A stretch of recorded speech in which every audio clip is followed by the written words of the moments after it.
Hello and welcome, race fans, to some Vigilante Racing League action here tonight on this wonderful Wednesday. We are live in the sunshine state of Florida, but we're not under the sun. We're under the lights here at Daytona International Speedway, racing on the road course. So yeah, these drivers not necessarily going to be grouped up in a draft, but they're going to be fighting a tough circuit here tonight. As always, we need to get things started off first with the national anthem.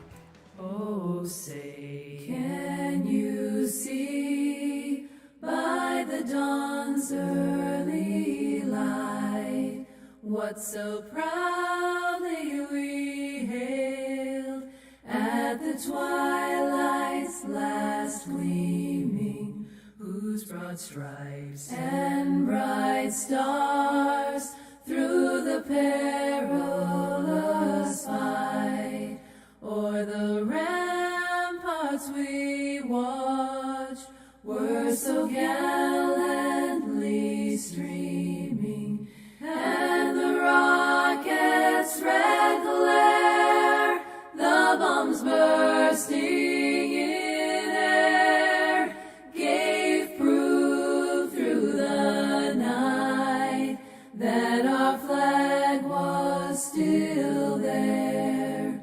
Oh, say does that star-spangled banner yet wave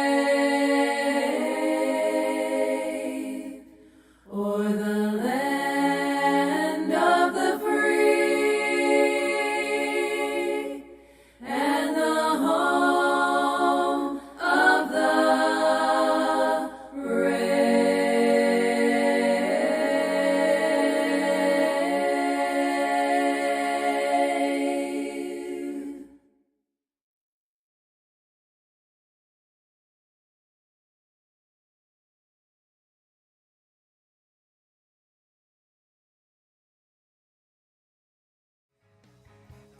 And welcome back. As always, we have some great sponsors over here for Vigilante Racing League, one of which is D&D Race Graphics. Go ahead and reach out to them on Facebook and Trading Paints, and that's Grafix spelled Grafix.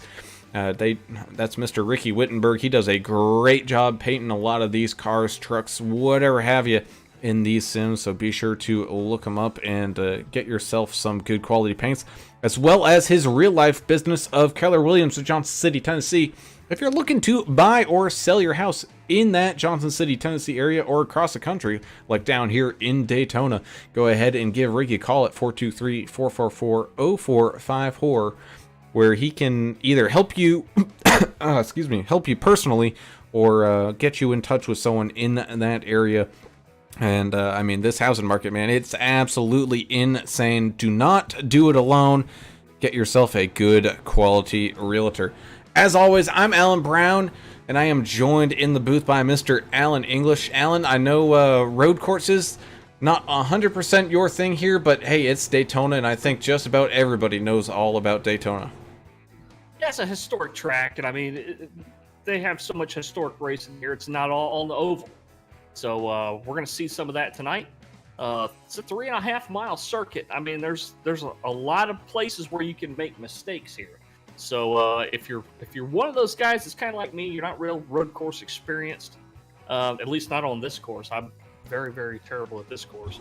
But just get out there, try to stay safe, click off laps, because you're going to pick up a couple of attrition positions probably. But don't let this track intimidate you. Get out there and just learn it. You're not going to be able to get power down. I think you talked to Greg Klein a little bit before the start of this deal about being able to get power down, especially in the really tight infield turns. So I mean, whoever can master those difficult turns the best is probably going to have the best night here. We saw in practice a couple guys looking really strong. Greg Klein was one of them. Jeremiah Burke, another.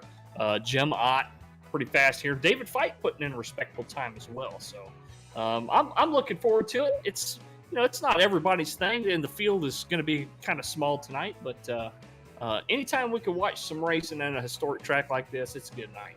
That it is, as we have to apologize to our good friend down there on pit road, Mr. Adam Turner.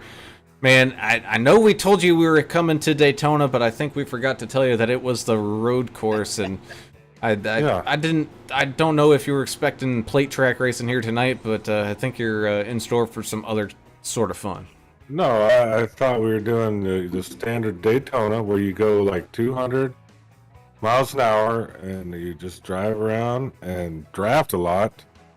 And then I show up here tonight and now there's 11 turns in this damn thing. I don't know what's happening. Well, we'll talk about it during the race. So you guys suckered me into this, but one fast repair, 70% fuel, unlimited tires. That's kind of the only rules tonight. 70 degrees on the track, so it should be good. I think the guys that are here are going to put on a good show. I know we joke about the road course stuff. There can be some fun action. There's usually 2 or 3 guys that really have a good battle, and I think we'll see that tonight. Yes, indeed. As we take a look at that race info, nice clear skies here tonight. So these drivers not having any weather to worry about, bringing us to that key to the race. And man, those turtles are everywhere. And when we mean turtles, we mean the curbs that NASCAR put in here at the road course. And some of these things are almost 5 feet tall by how the cars react when hitting them, man. It's you got to be careful. It'll absolutely destroy your race car. They probably feel that tall. I know you could sit there and watch them on TV. If you've watched one of these races on TV, when those guys nail it, they got two wheels up off the ground. I mean, that car is at an angle in the air, and half of it's half the tires are on the ground, half the tires are up in the air, but they can really do some damage. They can tear up splitters. If you hit it just right, it can even buckle your fenders up. This is a road course, but there are fast parts of this track where a little bit of aero help is going to help you if you don't have that damage that those turtles can do. So, yeah, best to just stay off them if you can. Get as close to them as you can, but stay off them. Oh, as we watch Greg Dobson there struggle to get back out onto the oval part of the racetrack.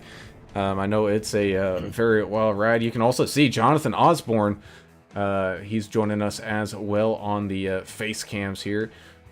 He's got a little trip through the grass under his belt now as well, but you're talking about a very difficult car to drive already in that Xfinity car. Now you're talking about having to use all the gears, make sure that back end doesn't break loose while putting that power down, man.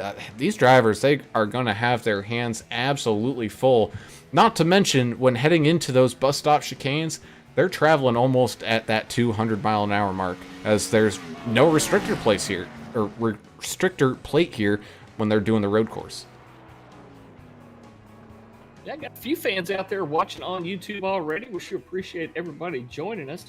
Rebecca Smith's here, Russ Endicott's here, Mike Adamson and Greg Dobson, who are both in the race. They've chimed in already. So let's see. Greg Dobson, of course, running that special paint just to alert the other drivers that he is a hazard out there. I thought that was pretty funny. But yeah, Mike Adamson out there. Let's see, who else we got? Adam Strom joining us. He said he got $50 on Klein winning this thing tonight. He is pretty good on those road courses. And he's also reminding us, make sure to smash the like button. And also subscribe if you get a chance. If you like what you see, don't miss any of our races. That way you can get alerts and all that kind of stuff. Earl Evans joining us. Of course, you'll see. He mentions that he runs AAA broadcasting on his car in another league over there. Oh no, that's in this league. He's just not racing tonight. He says he has no internet. Okay, yeah, that's why he's not here. I don't have it either. So they're looking at over 500 gear changes for this race. And, especially the guys running the H-pattern shifters, you got to be careful there. You don't do, what was it called? What were we calling it? The money shift? Yeah. When you go into second instead of fourth or something similar when you're getting down. Getting your speed down in the bus stop or something. We don't want to see that tonight. Well, and I don't know if you have any more comments out there, but I got a question for you two. What is the bus stop and what is the chicane? Aren't they the same thing? Well, the bus stop is that is the chicane on the back stretch, and what they call the chicane is the one, right there in front of the big grandstands up there, before you come back around to the start finish line. So they call that one the chicane, and the one on the back stretch is the bus stop. Okay. If I'm remembering correctly. Hope I'm not thinking of Charlotte. No, you're thinking of the right thing. As NASCAR did add that chicane right near that tri-oval area to get these cars slowed down a little bit, which is kind of a shame. You know, Yeah, let these guys send it 200 miles an hour into turn number 1. I think that'd be something fun to watch. Yeah, brakes. Just put thicker brake pads on it. You'll be fine. Jonathan Why not? Osborne goes for a ride in that horseshoe turn. I think it's turn number 3. I don't know how they number these corners here anymore, but that first horseshoe, man, we saw it there. Just a little too much throttle there for Osborne, and he goes ripping right on around. We'll take a look as David Feit right now. He's going to be trying to make his way here through the second little horseshoe that he's got going on. Looking pretty smooth there for that 221. Smooth is important here. I mean, what do they say? Smooth is fast. Yep. That's something that, talking with Greg Klein over the past few years, we've mentioned him a lot because we've raced with him for many years. And that's one of the things he used to always tell us if we're having difficulty at a road course like this is, just be as smooth as you can. And the smoother you are, the more speed you're going to carry out of turns. And that's going to make up a lot of time for you as well. Yeah, smooth is fast and slow is smooth. So if that makes any sense, you can be fairly slow here and still at least survive. As Jeff Ottinger finishes up his qualifying attempts, unfortunately not being able to get a good lap in there. David Feit, he's coming into this final chicane as well, looking very smooth, avoiding those turtles. Man, those things are almost as tall as those tires. That's, man, hey, just so, I don't want to say stupid, but so stupid, because they want safety, but if your car hits one of those, you're going for a ride. They should have left those out and leave the grass there. Drivers aren't going to want to get in the grass, right? So they're going to push it all the way to the grass. There's no reason to have that big curb there. I'm with you. I think they're dumb. Oh. Yes, sir, indeed. As Russ Endicott over there on the YouTube saying, do a shot boy. every time the mouth runs off the track. Of course, he's talking about that 29 Hot Rod Mayberry. This is How many X's does he have in? he's got 2 off tracks officially here for qualifying. Those must have all came on either lap 1 or 2, as he was able to put a lap in. But you know what? That's gonna be a great poll question. I'm gonna Earl just says watch him. Earl says he's down. He told Russ Endicott, he said, "You're on. Let's do it." Oh man, you boys. You might. Yeah, I'm not gonna do that. tomorrow. Yeah, I'm not involved in this shenanigans out here.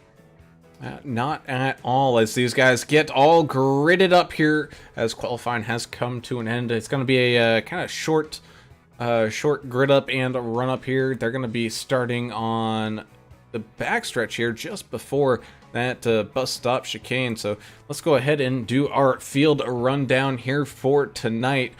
And Jess Vaught is going to win that pole position. He's going to have his teammate, the 292, Greg Klein, on his outside. Jim Mott's going to be starting up there as well. All 3 drivers with very quick times, all right around each other. Same thing with that 221 of David Feit. He's going to start here in 4th. The 753, Jeremiah Burke's going to start here in 5th with the 81 teammate of his, Jonathan Osborne, in 6th. Also another teammate of his, man, all of Limitless starting all around each other here. Mike Adamson in that 51 starting in 7th, with Timothy Pope in that 728 starting in 8th, with Greg Dobson 285 starting in 9th. So you got all of that Limitless team starting right in a row. You got the 29 of Dave Hot Rod Mayberry starting in that top 10, 10th spot with Tony Poke Salad, or Poke Salad with Tony, however you guys want to say it. That 222 machine, he's going to start here in 11th. Russ Kilgore will start here in 12th, with Jeff Ottinger rounding out tonight's field in 13th. Yep, kind of a smaller field out there. As these guys get spread out, you might see times where you might think that we're qualifying or something, because you're only going to see one car on the screen, probably. Well, But, I'm there are gonna be enamored. 13 out there. I'm enamored with Greg Dobson's 285. It's just mesmerizing. It looks like one of those crash test dummy cars. I think that's kind of the theme he was going for. Oh, Oh, Well, we it's got an cool. over under on. Over under on the number of off tracks by the driver who gets the most off tracks here. We saw, what was it? I think it was 57 at Road America. Oh, so this is for one person? Yeah, one person. Oh my goodness. How many laps are they doing? Uh, 40? doing 40. I don't know. I don't know if they'll make 50, because the Turtles kind of changed that, right? So they're not going to be going off the track right there in the bus stop. I don't know, man. But the infield turns, you're going to get a bunch of off tracks there, especially that horseshoe before you get to the kink. You know what I'm talking about? I guess that's turn 3. well, the best part about this, I think, is the start of the race when they almost die going into turn 1. So hopefully we see something awesome coming up right here. I think so, as well. As here comes Jess Vaught and Greg Klein getting this thing started here, coming out of that last chicane and down and across the line. Green flag racing at Daytona road course here for the first time tonight, as Jess Vaught makes a big run here down into turn number 1. He's going to cook the brakes and go way wide. And it's going to gift the lead here to Greg Klein. He's going to have Jim Ott there sitting right behind him. We also got some 2-wide action around Jonathan Osborne. Everybody able to single file out as we watch these drivers head on through this horseshoe for the first time here tonight. Let's watch for anybody getting a too greedy here under throttle. Looks like everyone being all behaved as they make their turns now down from the kink into that second horseshoe. And having a big run is that 92 of Greg Klein. He's trying to leave that 205 of Jim Ott, who's become a heck of a force here in Vigilante this season. Oh, as we got Greg Dobson in the grass back there, just maybe losing it, trying to get through that last horseshoe, as these drivers make their way back out onto the oval part. Now it's a big run all the way down to where the bus stop chicane is, as the 29 of Hot Rod Mayberry gets a little loose there and has some ground to make up as well. Coming down in here now into that bus stop chicane, trying to keep it nice and smooth. No turtles really here to be worried about. Able to use all of that curbing is that 292 of Greg Klein. He's going to now send it on and around turns 3 and 4. These guys hit almost 190 plus miles an hour on these straightaways here, now trying to slow it way back down to make it into this last chicane before coming back across the line. Oh, you can just see there Klein just clipping one of those turtles, and launches it up on 2 wheels, able to keep it straight though as he comes across the line to lead the first lap here at Daytona. That's not unlike what I was talking about, what you see on TV, where half the car is in the air. It hits it so hard. So qualifying times, they look great on paper. You know, congrats to our pole sitter and all that. But you got to look at the big picture here. You got to look long term. We're going to have some pretty long runs out there today. It's all about how you take care of your tires, how you manage your space around you. There's a lot of stuff that goes into this that don't really reflect in the qualifying session times. So, you know, I'm not saying anything bad about guys that run fast qualifying laps. I'm just saying, you know, there's more to it than that. Is we got to Timothy Pope is in the grass out here, looking for a spot to re-enter. That's not normal for him. I think he's, left turn guy. Got another one over there too. Well, I think what you're talking about, like Jess, just overcooked the first turn. But if you're going to do that, that's the perfect time for him. Oh, as Jess Vaught hits the tire barrier here, trying to make that exit back onto the main oval section of the track. He's got to be careful here from any damage, as Jeff Ottinger as well has a little bit of an issue. He's able to get things straightened back up. But let's go ahead and take a look back at what happened here with Jess Vaught. I can see him coming out of that second horseshoe and now back out onto that main race surface. And man, I think just locking him up once again and sliding straight ahead. I'm telling you, I know what happened there. The curse of the broadcaster happened. No, I mean, I think it's still early. He's still got a chance. He's just having a rough beginning of the race, really. He didn't damage it too hard, I don't think. I think he's all right. I'm looking at the YouTube chat over here. I think Earl and Russ are going to run out of booze. They're already. Oh, they're watching. Way into their drinking game. Yeah. Russ Endicott says, "I'm gonna run out of bean tonight." They're gonna have to call in sick tomorrow. They're watching that, but up front, really good. We do have a great race going on up at the front. Klein not able to run away from Ott, and Jeremiah Burke. He's finding some speed here at Daytona. We know he's one of these guys that enjoys some road course racing, and he's just trying to be as smooth as possible. Same thing with David Fite. Someone we don't see a lot of times up towards the front of these fields, but he's looking very strong here tonight. Jonathan Osborne as well, just trying to keep things smooth. He's got the 51 of Mike Adamson sitting right there behind him. Yeah. And, up 4 spots, so far the biggest mover. Polk Salad Tony Polk. I'm talking about him because Polk Salad Annie, that song. Elvis did that song. He didn't write that song, but Elvis has been gone from us for 45 years this week. Can you believe that? That's a sad thought. Oh, it's Greg Klein. Maybe having to do evasive maneuvers there, cutting through the grass. That's going to lose a lot of time there for Greg and some speed. He's going to have some work to do as Jim Ott and Jeremiah Burke all make it past him here. So they're going to make their break down here into this last chicane here, avoiding those turtles. Oh, both drivers hitting the turtles, but the 753 carrying just that much more momentum, as well as allowing that 292 to catch on up, as Greg Dobson has a little issue coming out of the, I think, the bus stop chicane here. Let's go and take a look at what happened to him. Ooh, little minor errors all over the track, and I mean, it didn't kill Greg, but it hurt him quite a bit. He's back in third now. He got loose in turn 1 just now too, so he is having some issues here early. You know, what happened to Jess reminds me of what happened to one of our good friends there, the Italian stallion, Eric Fiorello. Man, he was one guy, the guy to beat at, I think it was Daytona when they were racing Xfinity cars over there at MDOT.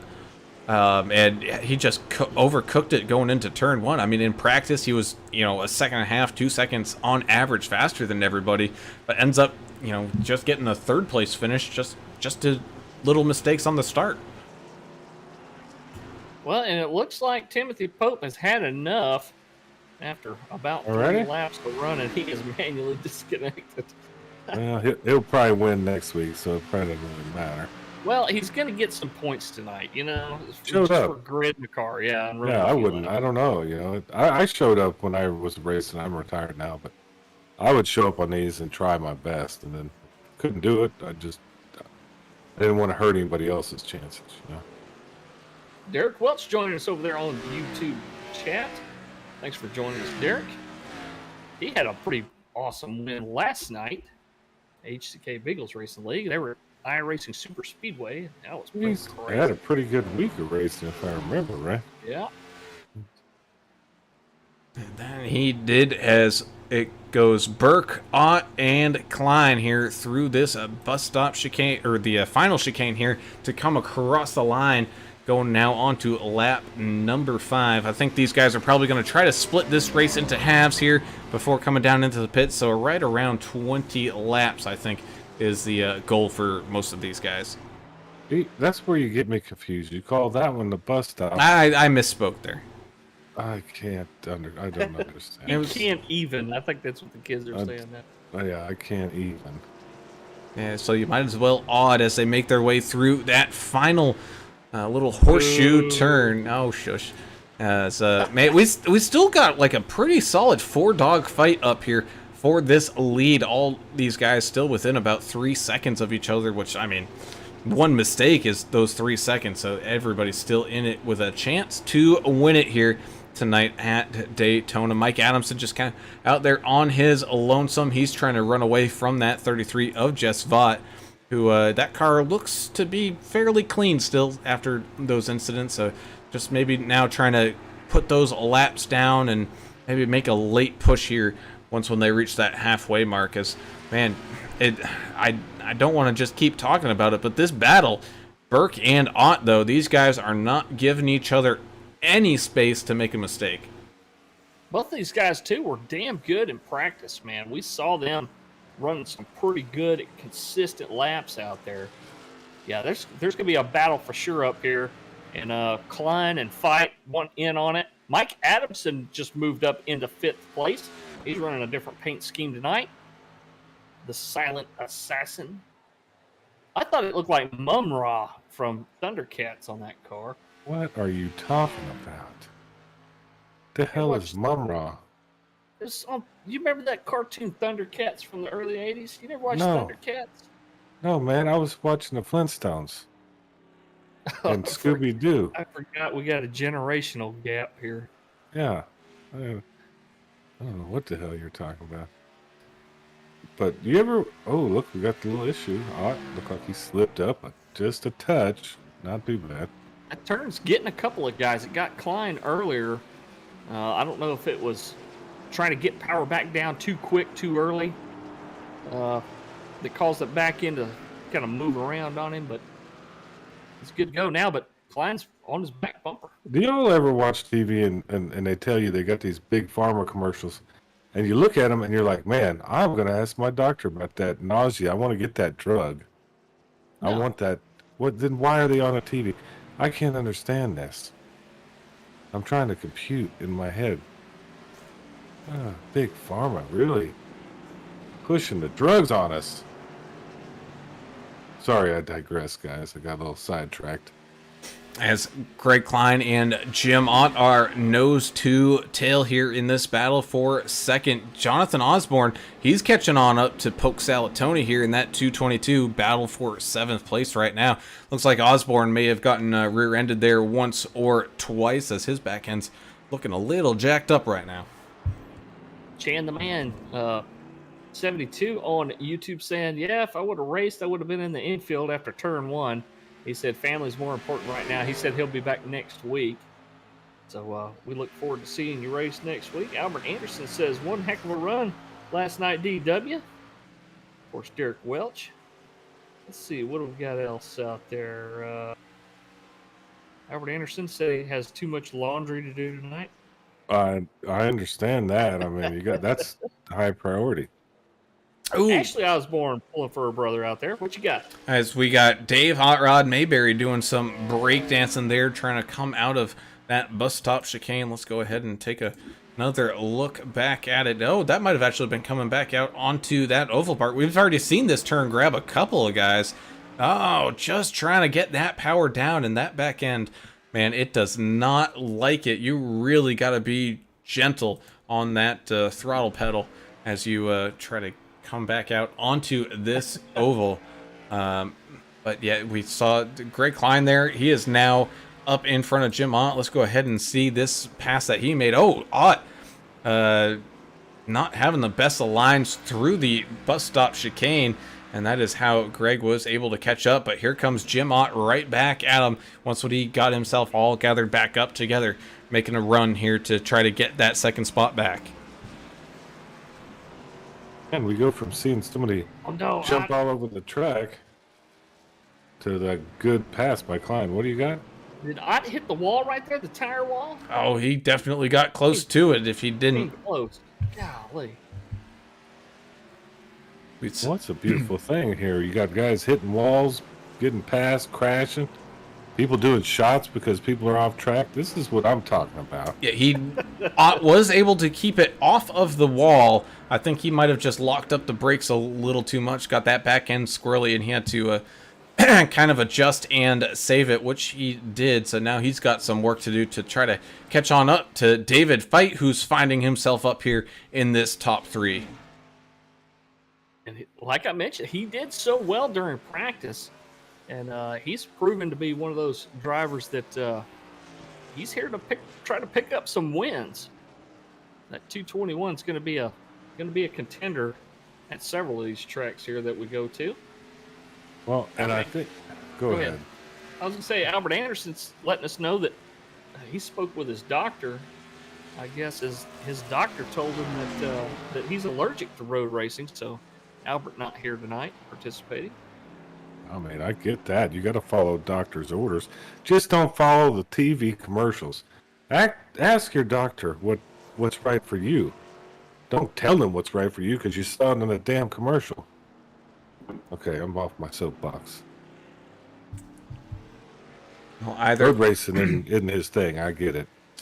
Either way, we got Jeremiah Burke making some slight mistakes. Oh no, we got Jess Vaught and Jonathan Osborne as well. They had an issue. Let's go ahead and take a look back at what happened with Jess here.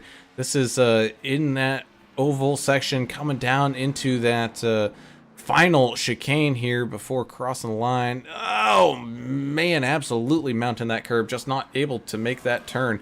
Let's see what happens with Jonathan Osborne. I got a feeling it might have been the kind of same thing for that 81 machine. No, he just completely missed it, not able to slow down in time for it. But man, that was that last chicane, man. It's gonna get quite a few people as Jeremiah Burke sees that kind of pink and white machine of Greg Klein starting to creep on back up. Greg Klein, I think, finding his rhythm here, as he always likes to say. These road courses, man, it's about being smooth and getting into a rhythm, and I think Greg has found it as he is starting to hunt some of these guys down. We need that Jaws theme music, whenever we see guys sneaking up on him, because he is gaining on him quick. Let's see if he tries to stick a nose in here in the higher speed section of the track, and there he goes as they come through the NASCAR tri-oval, approaching turn 1. Let's see who can outbrake who here. Yeah, that's what it is right there. Out here we breaking. It was a neat little pass, wasn't it? Klein able to hold on to it there. He was, so great job there from Klein. He got a very good exit coming out of that last chicane. It looked like Jeremiah Burke might have taken a little too much curbing and wasn't able to get the exit that he wanted to, allowing Greg Klein to get that run down into turn number 1, and he was able to take that lead back away from that 753 at Jeremiah Burke. But I got a feeling, man, this fight is not over yet, as we're only about a quarter of the way through this race. I just heard the telltale sound of an engine blowing up or somebody hitting the wall. They're pretty similar. But I couldn't see it on my screen, so. I'm looking around. I haven't. Osborne's having some issues. His car's kind of beat up. I don't know. And I know Jeff Ottinger in that 76 machine, he's been sitting in the pits for quite a while. Still in the session, so I don't know if he will be rejoining the track at some point here tonight, as Jeremiah Burke still not letting go of that tail end of Greg Klein. The 221 of David Fite, man, he's just being steady Eddie out there.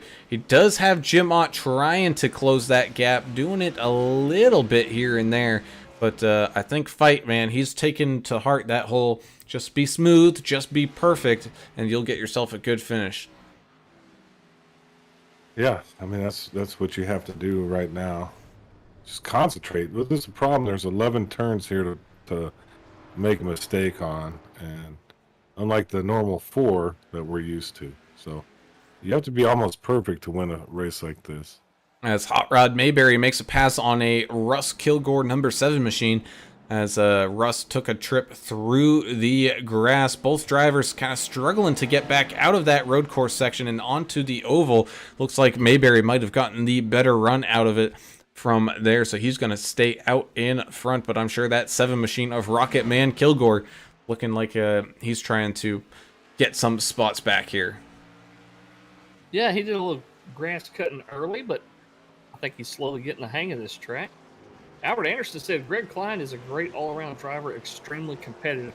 You have no idea how competitive that guy is until you've raced with him on the track a few times. He really is. He's got that Dale Earnhardt complex where he'd spend his own grandma to win a race. Well, I guess it kind of depends on where you're at, but I don't know. Yeah, very competitive. I don't know about spin. I think he would door, but I don't know about spin. Well, Yeah, I've been climbed a few times, I think. Yeah, he would. What else is going on out there in YouTube land? Because we still have the fan of the race. Yep, we got the fan of the race. So keep it up. Keep up the comments. We got a lot of drivers in the chat tonight because they're not out there on the track. I'm not sure if drivers are eligible to be the fan of the race because... I mean, you make the rules, don't you? No, that's not my rules. Oh, Russ Kilgore, I think he got into the back of Greg Dobson here. Let's go back and take a look of it. As making their way through those kind of S's after turn number 1, heading down into that first international horseshoe, and he almost got into the back of him. He was able to get that thing slowed down and whipped around here to rejoin the speed here and try to now catch on back up to that 285 as looks like Jeremiah Burke closed the gap there for just a second in turn number 1. Man, still nose to tail racing here for this lead. Jim Ott has very quickly now caught back up to that 221 of David Fite, so we got a battle going on for there. Well, Klein hit the curb on the chicane. Is that the front one? Yeah. He hit it. It looked like he was doing a Dukes of Hazzard on 2 wheels for him, and it was kind of cool. But that slowed him down, and I think that helped Jeremiah Burke catch up a little bit.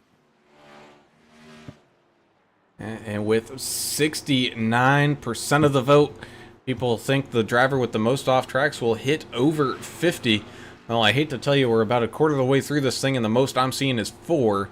So we might actually see the under come into play here as Russ Kilgore continues to try to hunt down that 285. Oh, and there he goes. The 285 makes a mistake in that final chicane. He's going to be very slow, having to give up a time penalty there for it. And he's going to give that spot right on back to the 7 of Rocket Man, Russ Kilgore. Earl Evans said, I'd wreck my Nana for a win. That's just cold-blooded. Yeah, it's funny. Connie Goodman joining us. Thank you for joining us, Connie. We always look forward to you coming in here and supporting Jonathan Osborne in the 81. Tonight, no different. Osborne with a kind of rough start, but able to get things going here once again. He's riding around in 7th, kind of in no man's land right now. He's got about 11 and a half seconds in front of him and about 20 and a half behind him. So just trying to put down the laps here at this point of the stage of the race as they try to continue to put laps away here from Daytona.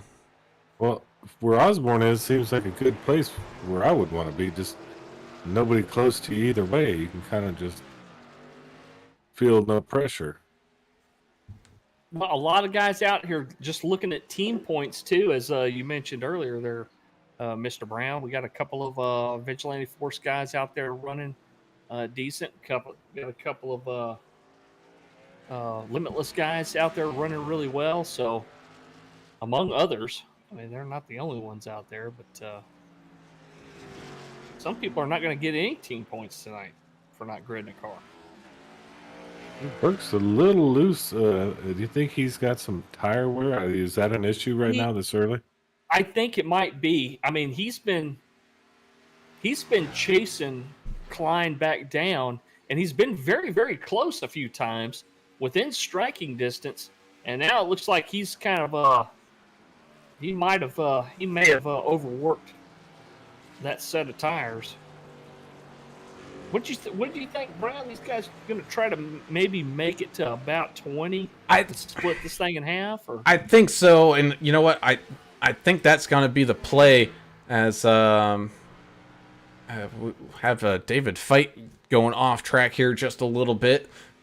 Same thing with Osborne and both drivers able to get back up onto the track, but that's going to allow Jim Ott to get back around David Fight here and make up that ground that he's lost. He's got to make up now about 9.5, almost 10 seconds to catch back up to the leaders of Klein and Burke. Albert Anderson seems to think that the fan of the race is a voting thing. No, Albert. I mean, people got to post on there, post questions, post comments, post jokes. Limericks if they're not too dirty. I mean, I don't even care about a limerick. I just want to have fun. I want to hear something cool. What do y'all think about this? What y'all have for dinner tonight? I mean, well, falafel. Oh, that's interesting. Anything. Let's bring it up. Let's have some fun. Jess Vaught, your first one to come down pit road here on lap 13. I think that might be a little too early, or that might be the strategy thing, and these guys aren't going to make it to that lap 20 mark. We're just going to have to wait and see as Jeremiah Burke has closed that gap here once again. This is going to be that ebb and flow that we're going to kind of see here, I think, is these guys kind of losing time, gaining time, losing time, gaining time, just based on how many corners are here and just kind of how the track is designed. I think really the people that are able to do the infield part of this course the fastest are going to be the best of the bunch. As once when you reach this oval part, man, it's pretty much just kind of going high speed and then slowing down and then high speed again before slowing down. It's like Burke is kind of back in the little drafting zone there behind Greg Klein. He's worked his way back up to Greg Klein. Is getting a little bit closer to his bumper. Both drivers with clean exits here as they make their way down into pit road now too. Burke with a very hot entrance. He's going to be side by side with Klein coming down pit road here. So this is going to be an interesting race. Who's going to have... Greg Klein was speeding, coming in the pits. Black flag for the leader. I'd look like Burke was going in hotter than he was. I'd have to do a replay on that. That was... Yeah, you might want to check the replay. iRacing has posted the 292 though. Oh, well, hell. Well, that's... iRacing's always right? That it is, as Jim Ott, he's going to inherit the lead here. One of these guys that has not pitted yet. So I got a feeling this thing might end up being a two-stop race. They're going to probably now try to pit again here on lap number 30 as Jim Ott now tries to drive away and get some time with both leaders who are in front of him in the pits. One of them serving a hefty penalty here. He's going to be sitting there for quite a while. Well, he gets to serve it while he's sitting there, right? So an extra 30, or do we know how long it is? 40. At least it's not like a green flag. Yeah, serving a pass through under green, that would be devastating. He's going to be fine. Yeah, but I think. That's going to put him miles behind the rest of the field here. He's going to rejoin this field and try to hunt down Jess Vaught as Jeremiah Burke, after coming out of the pits, has an issue trying to rejoin this oval. Let's go ahead and take a look back and see what happened with Jeremiah here. Make sure he didn't hit any tires there. Coming down through that corner, just locking them up. He was able to avoid those tires, but man, that cost him a ton of time. It's also got Greg Klein. He's catching on up to Poke Salad Tony getting the pass done here in that final kind of horseshoe turn. He's going to still have about 16 seconds to try to make up here to Jess Vaught. That's a pretty hefty margin, as Mike Adamson has that 33 kind of in his rear view mirror right now, hunting him down. Yeah, Earl Evans said it best right there, Stan. Cold tires, cold. I mean, you can't get out there and push it too hard. I mean, you know you want to, but really got to baby them things for a lap. As Jim Ott makes his way down into pit road, so that's going to give Jeremiah Burke the lead here once again. And he's going to have some good space, as there's that 33 all over that back bumper of the 51. Is he going to be able to get a drive off of that final chicane? It's going to be close, as he's maybe going to look to the inside here to send it on up here in turn number 1. A little clarification on the fan of the race deal. What they do is we give all these names to Vigilante Racing League for the fan of the race, and they're going to do a drawing at the end of the season. That's how their fan of the race works. Is it? I don't know. Who knows? I don't. Does it? What? Yeah. I thought they had a fan of the race every race that got something. Man, I don't know. you're getting real confused. English. I don't know. We're gonna have to clarify that though. We can always Take it ask. up with management. And I always ask Lori. She could probably tell us. We'll clarify some of that. as That's that part of it's out of our hands. We don't have anything. Yeah, English just picks the winner, and then vigilante people pay They or do the rest. Yeah. to do the drawing. As or whatever. Jess was able to make his way around that 51 of the silent assassin, Mike Adamson. Hot Rod Mayberry, he's catching up here to that 7 of Russ Kilgore after their round of pit stops here. That 29 machine trying to hunt down that number 7. Here's the deal. When you do quite a few different leagues and races, and everybody has fans of this and that, whatever, sometimes we do make mistakes. As both the 7 and the 29 make the same mistake here coming through turn number 1. Both drivers going wide, so it's not going to cost either of them anything there, as they're still going to be racing against each other here through this first horseshoe and down this back straightaway here into the kink.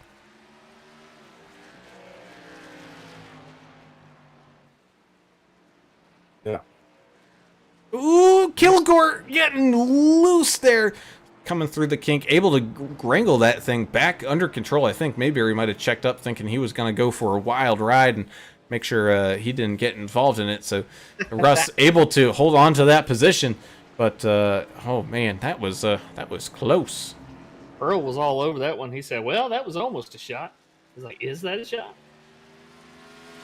I don't know. Maybe you guys take a break. Yeah. I mean, they're adults. We won't count that one. Drink responsibly. As Greg Dobson makes his way back onto this oval part, he had a kind of poor exit there and got a little loose and had to gather it back up. He's going to have some drivers working their way around him, like Poke Salatoni there, actually putting that 285 machine a lap down to him.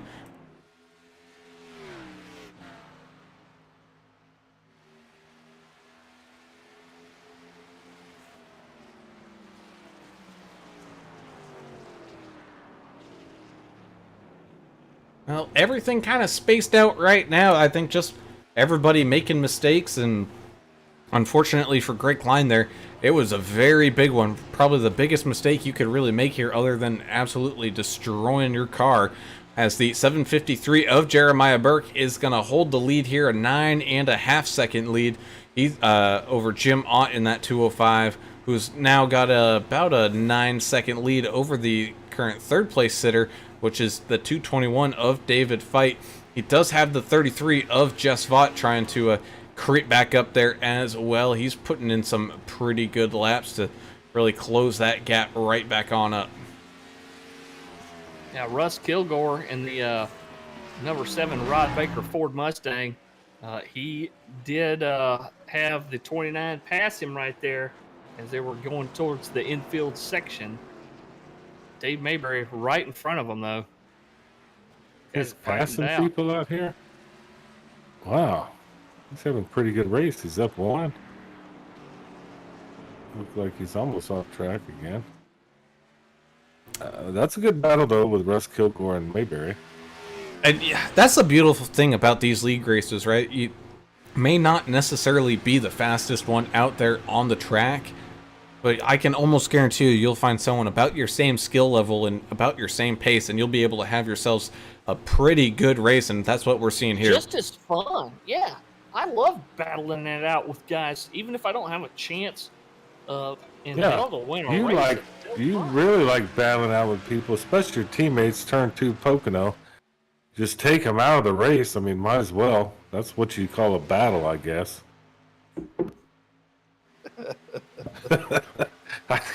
I can't even say it with any more without laughing. I can't listen to it without laughing. Oh, I know, I try. But that did actually happen. I'm not as mad as I was, but it's still funny. Go back and watch the video again. That's what you do, don't you? Yeah, when I do. the mad starts to wear off, you go back and watch it over and over. I think I've showed it to some people on here, and they're just like, look what English did to me.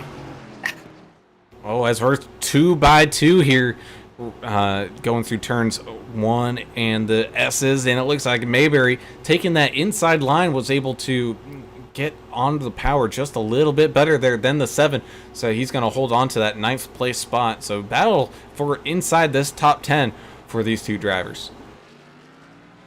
Albert Anderson over there on YouTube chat has a request for you, Turner. He said it's time for a little Florida man story, or as Earl Evans likes to call it, the Evans and Mike Adamson stories. Okay, if y'all are requesting, I'm gonna find a good one. I'll make it quick. Give me a minute. Well, here we are, lap 17 for Russ Kilgore here. We still got 10 cars on the lead lap right now. Russ Kilgore, the last one on the lead lap. Lap cars that are down right now: Greg Dobson, Jeff Ottinger, and Timothy Pope, who has disconnected. But look, these guys are out there running. They're going to make some points tonight. Russ Kilgore, even though he's running in 10th place, or even though he's running, almost a lap down now, he's still going to get 10th place points. And all the folks that didn't come in tonight and took a drop week, they're going to get 0 points. So, I mean, that's all up to the drivers, though. I think iRacing drops. They automatically drop the lowest 2 scores anyway, I think, for the season. Is that correct? I believe so. As this battle between Mayberry and Kilgore, man, it's been going on for a while, and it's been fun to watch. As Kilgore makes a little mistake, goes a little wide there in turn number 1. He's going to have the leader of Jeremiah Burke creeping up on him here, trying to get him a lap down. So Mayberry with a little bit of breathing room. Oh no, as Kilgore goes off into the grass, he does get it checked up just in time to avoid that tire wall. But for right now, that battle between Mayberry and Kilgore, Mayberry is coming out the winner.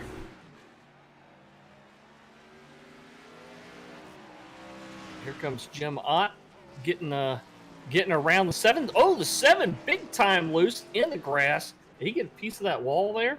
I think he just avoided it, but he's going to rejoin this track a little slow as we kind of take a quick look back at our race leader right now. That 753 of Jeremiah Burke now hunting down that 29 Hot Rod Mayberry. Let's just see the lap differential here. Ott is slowly, ever so slowly, catching up to Jeremiah Burke here. You can see there just lap after lap, kind of running pretty good times. He did have a slow one there back on lap 15, but I think that was due to pit stops and whatnot. But Jim Ott really trying to keep it clean here and catch right on up to this leader. So he's making up about a second a lap. Am I reading that chart right? Just Averaging about a second a lap. just about, yeah. So he's what? He was 6.7 behind him when they crossed the. Oh, 29. Oh man, Mayberry. Oh, he's backing back out into traffic. Be careful there, buddy. Woo boy, as he whips it on around. Let's see what happened with Mayberry here in this final chicane. Hopefully he was able to keep it off that inside wall, because that wall is not friendly whatsoever. Oh, he does hit it, not hard, but I think he will have a few seconds of damage there if he hasn't used a fast repair quite yet. Okay. I mean, I know there's a request out there, so I have something different. We have a second round to give the Florida story. Yeah, of course. Oh, Osborne 81 in the grass. Yep. Man, there's action happening. Give me a second. We reach halfway point here. Yeah. We got some guys that have some worn out tires already, and they're only 7 or 8 laps old. I'm gonna change it up real quick. Florida woman tired of her equal man's opportunity. tired of her man's behavior, arrested for throwing a raw steak at her partner. That's pretty cool. I'll find another one. I'm Did he just catch perusing. it? I mean, No, I think it hit him in the face and assault. It was was an it assault. frozen? I'll have to dig a little harder. I mean, how hard? What kind of steak was it? Was it a porterhouse, or was it only like one of those little 6-ounce sirloins? It's Florida. It's gonna be the little cheap ones. Oh yeah. Yeah, you're probably right. Well, I don't know what part of Florida. Ooh, it's Osborne. I didn't get into it. Osborne locking the brakes up here in that international horseshoe. He's able to keep it on the track though, as he continues to try to put laps down here.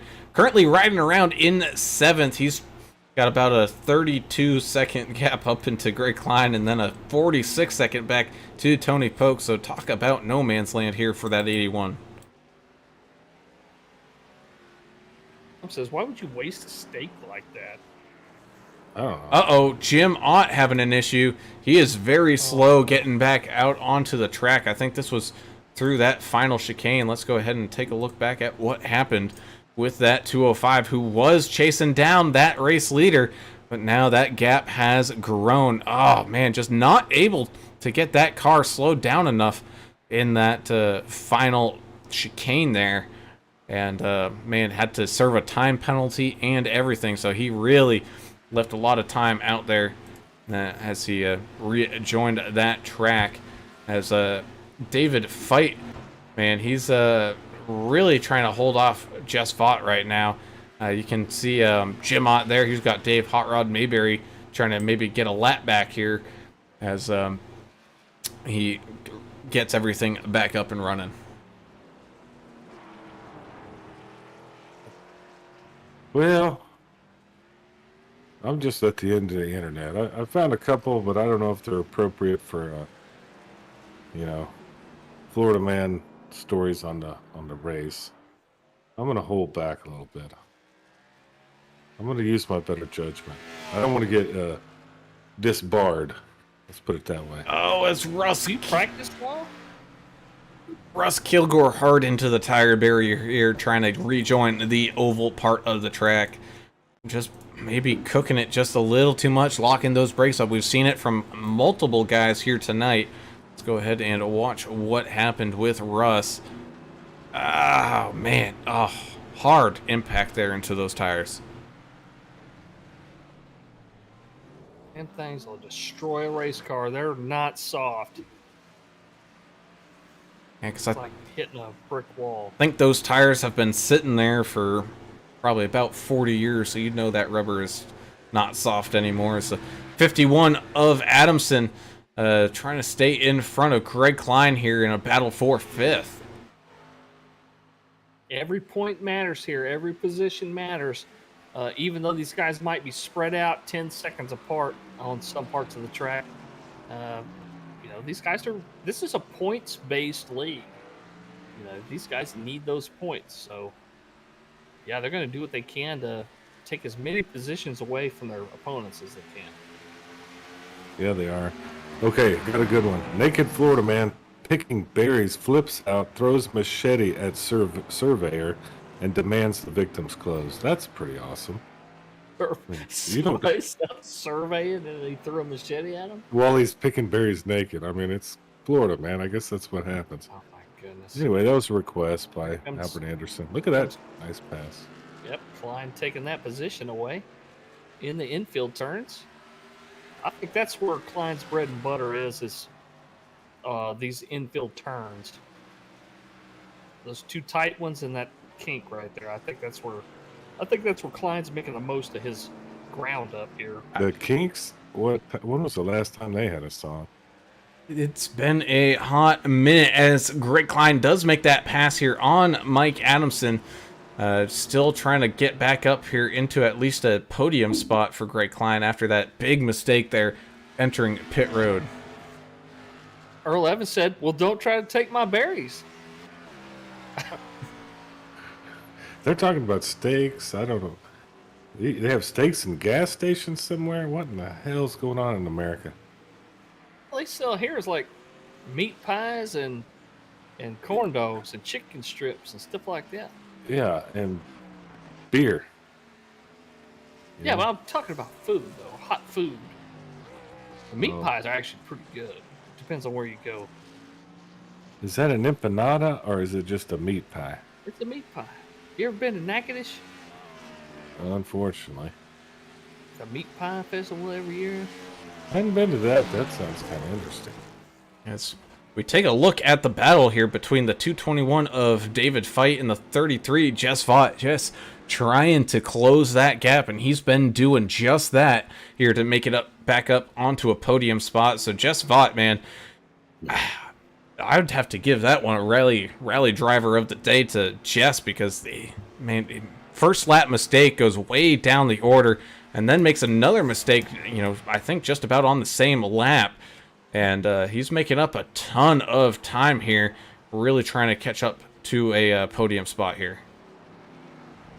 Well, his mistake was so early. I knew we were going to see him. He's going to make his way to a podium spot. He's just too good at this track. What are meat pies? Yeah, English. Expand on what a meat pie I'm is. finding a link right now. You're going to put a link. Just tell them what it is. It's more interesting when we hear It's the Louisiana version of it. it's a mixture of meat, seasoning, peppers. It depends on where you go to get it. And then it's wrapped up in, I guess it's Oh, pastry Russ or something. Kilgore in that same corner again. He gets bit by those tires. Just running hot down, trying to get back onto this oval part. Man, Russ is really having a problem here with that corner.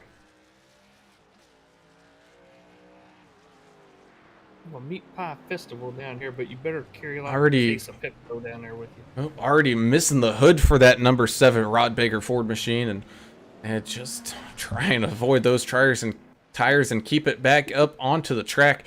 Rocket Man, he has been struggling here tonight. 81 Osborne around once again. So he gets it refired and back up on the racing surface. Go back and take a look at what happened to Osborne here. This is rejoining in that same corner, just trying to put that power down, and oh yeah, just a little too much throttle input there, and around that 81 goes. As we do now have Vaught inside of just about 1 second here with David Feit. Both drivers coming into the International Horseshoe here once again. And man, oh man, Jess Vaught is hungry. That is for a podium spot, as you say. And, well, no, it's not. You talk about between Klein and Vaught or Feit and Vaught. Feit and Vaught are going to be fighting over a podium spot here. Not just big points, but bragging rights for the top three. Not only that, but we're going to be coming up on pit stops here in that kind of window. Coming up in a few laps. I think we might see Jess come in, I'd say, in about 3, maybe 4 laps, and just about everybody else maybe only a lap or 2 after that. And we all saw, just what one mistake on pit road will cost you.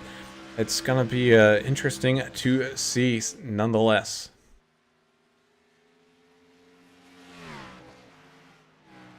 We got about 15 to go here. Ott makes it around another machine here. That's the 222. Putting him a lap down. Or another lap down, I should say. As the 81 makes his way out of pit road here, right in front of Jeremiah Burke. So Jeremiah Burke is maybe going to have to be a little careful around Osborne, as Osborne's now going to be on some cold tires. And we know cold tires, they will bite you in the butt pretty hard. As Vaught now right up on that Fox bumper of fight.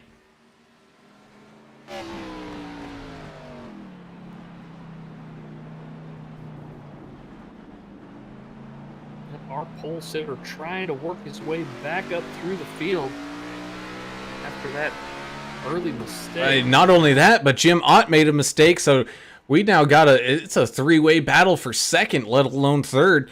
Ott having a little off track there in that, trying to come out of that horseshoe, and that's allowing Fight to catch back on up as Russ Kilgore goes off track again. We'll go and take a check back there in a second to see what happened to him, but they're now making their way onto the oval part, and this is where, Jess Vaught's actually in a pretty good spot. He's going to get the draft of 2 of these guys and maybe even, be able to get a pretty good pass going. And they got some lap traffic ahead of them. So let's see how that's going to affect these 3 guys that are all racing for position on the lead lap. And that's Poke Salad Tony out there riding around in 8th as they enter into this bus stop here, that 221 of Fight with a clean exit. Everybody getting through that corner clean here as they make the run down through turns 3 and 4 on the NASCAR side of this oval. And, man, oh man, they are trying to catch back on up to that 205 of Jim Ott, who I think realized his mistake really cost him. Oh, as he makes another mistake here, that's going to allow everybody to jumble all back up. The 221 gets broken loose trying to put the power down to get the run. He still does able to get that run. So we're going to be 2 wide as we cross the line here between the 33 and the 205. The 221 able to get that spot as they're still 2 wide here, the 205 and that 33. That Real big racing. checkup. Yeah, that was wow. That was a good little racing deal, Yahtzee. Yeah, you had the 51 Mike Adamson coming on down into pit road. So here's your battle for second still going on. Jess Vaught looking to maybe make a pass here coming out of the horseshoe, and he does. It's going to be side by side coming on down to the kink. This is not a passing zone. This is very dangerous for all these guys. And it looks like Jess was going to back out of that one and now send it on down into this second horseshoe. Oh, lighten those brakes contact. up. Got contact bumping and banging side to side. The 221 of Fight loses that battle. Gets muscled out of position there by that 33. He just sent it on down in there. Did a little door banging with the 221. Let's go ahead and... You got to do what you got to do, though, here. Let's go ahead. Yeah, he sent Fight into the grass. We'll watch this battle as both guys, man, they were just fighting over the same spot. That's a racing incident right there. Battling hard. But Jim Ott now, he is not letting Jess Vaught get out of sight as they make their way down into the bus stop chicane.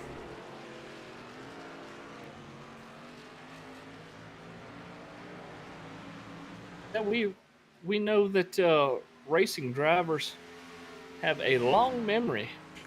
Oh, you bet. Yeah, I was going to say, you best be sure David Fight's going to remember that one for a little while.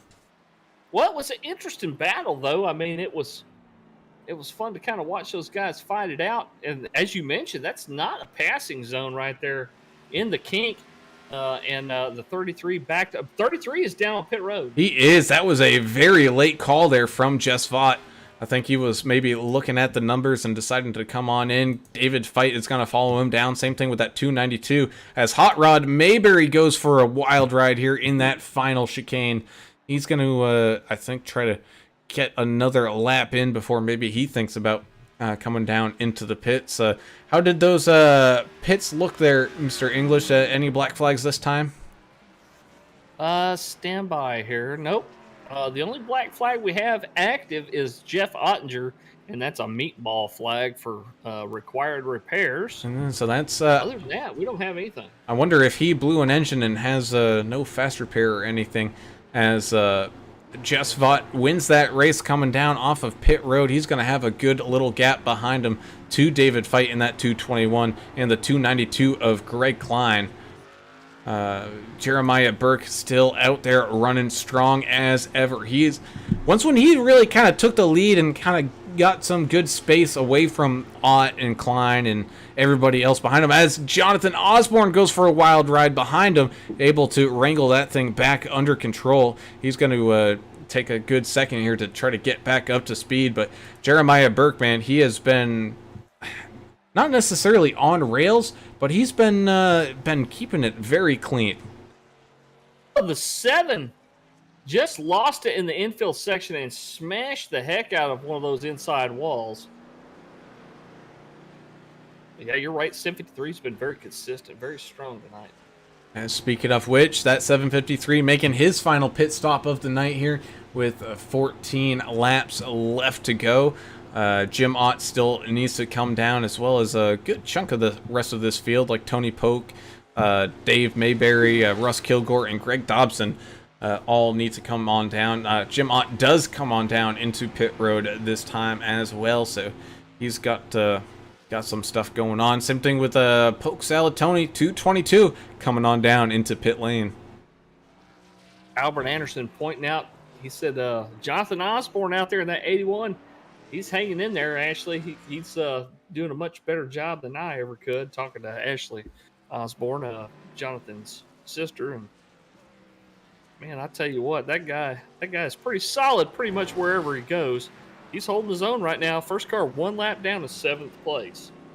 He is, as Jess Vaught does the undercut here on Jim Ott. He's able to come out of the pits and make a lap before Jim Ott was able to make a lap and then come out of the pits.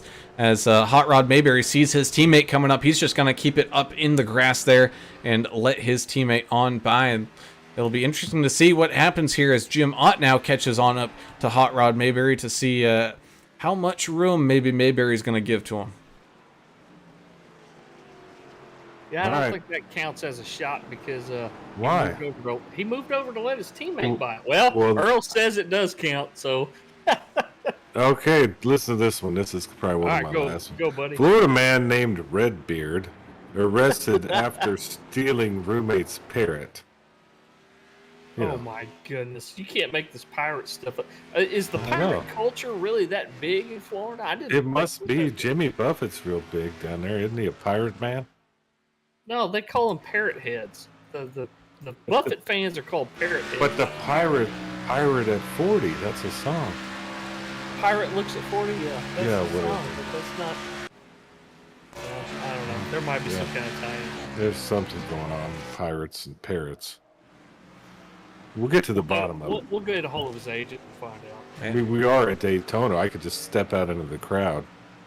As that 292 of Greg Klein trying to chase down that 221 of David Fite here inside of 1 second, about 8/10 now as they make their way through the last section of the oval part of the track, which is turns 3 and 4, heading on down into this final chicane here. He's going to be very late on the brakes, going to make up a ton of ground as Mayberry pits in front of these guys. Oh no, it looks like Greg Klein might be having some connectivity issues here as he's been blinking a little bit.